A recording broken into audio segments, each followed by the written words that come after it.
Xbox X, Xbox S, XS, XS.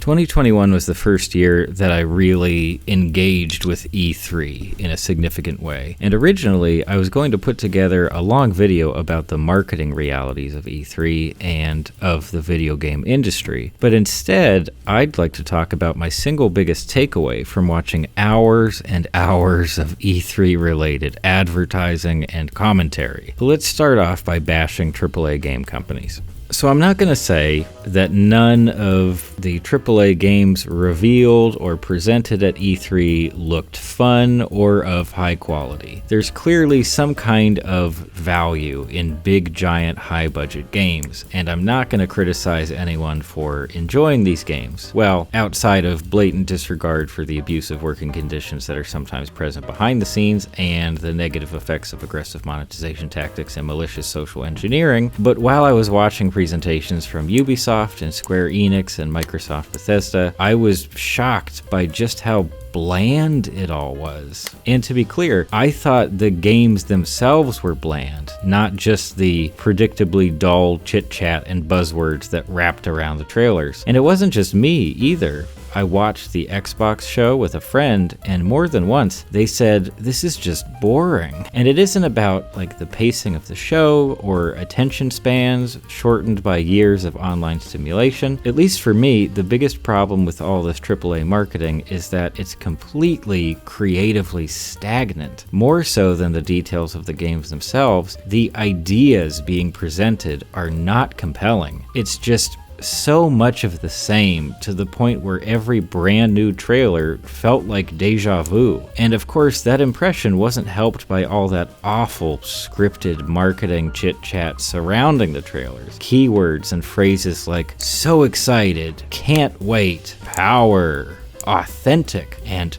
passionate came up so often that it felt comical. And beyond the content being presented, it also felt like the way these companies view the gaming public and the way they market products to that public hasn't changed much at all for decades. Overall, the AAA presentations just had the stink of death on them. Meanwhile, presentations focused on indie games felt at least vaguely exciting. I don't mean to compliment the indie presentations themselves, because outside of trailers and game footage, they were still pretty uncomfortable to sit through. I'll say now that we just plain don't need presenters, honestly, at all. Remember last year when The Escapist just released showcases that were nothing but trailers? It worked just fine, didn't it? But the games are the real reason for my slight optimism here. There was so much variety in terms of gameplay types, art direction, and design goals. And yeah, to bring it all back to my thesis, E3 2021 worked as a kind of microcosm for the video game industry as a whole. In a way, it reaffirmed what we already knew about the industry. On one side of the fence, there's some level of creative freedom and room for original ideas. There's also acknowledgement that gamer demographics are changing and have been changing for years, and that people want different things, that they enjoy new ideas and approaches, especially if they work.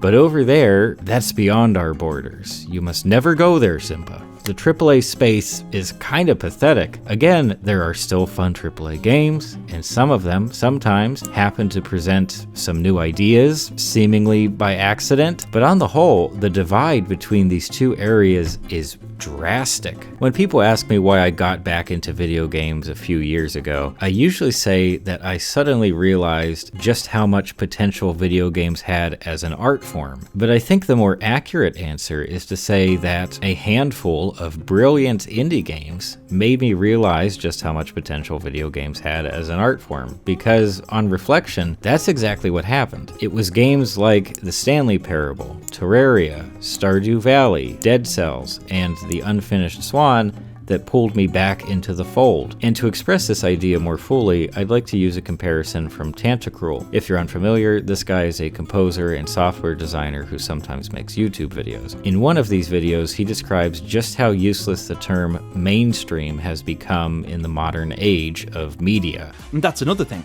Isn't the term mainstream a little outdated? It seems to me that there are a million tiny interconnected streams, a chaotic world of small-scale artists and visionaries, and then there's one big dumb lake, where experimentation and forward-looking art doesn't happen, where being a tired cliché is considered a virtue.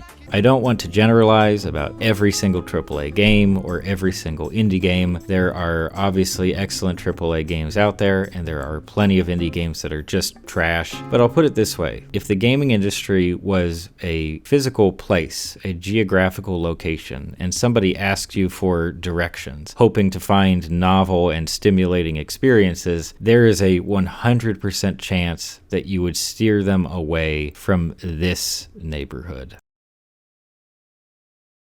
And that's all I have. This one's pretty short, so I guess I'm going to use this time to make some other random complaints about watching E3 stuff. For one thing, it's kind of sad to watch all the journalists and like analysts and commentators and stuff who do live streams and reaction streams of all the different presentations and things, because nobody seems like they're enjoying it. And I mean, I get it, it's a job. They just have to make content, and they're probably just run ragged because they have to do so much work during the E3 week and beyond. But yeah, it's not, I don't know, it's not exactly fun to watch people hating their jobs live on air. I don't see the appeal there. Also, in terms of like, and this isn't just limited to people in the video game industry, but for a lot of these presentations, whether it's indie or AAA, there's so many like devs and executives and all kinds of different people who apparently, you know, when they're recording from home on a webcam or something, apparently they couldn't bother to buy a microphone or like borrow a microphone. I know they can afford it, so that's not an excuse. So you just get all this awful room audio from people on the lower rungs of development to way up to the executive branch. I just don't understand it. You can get like a good USB mic for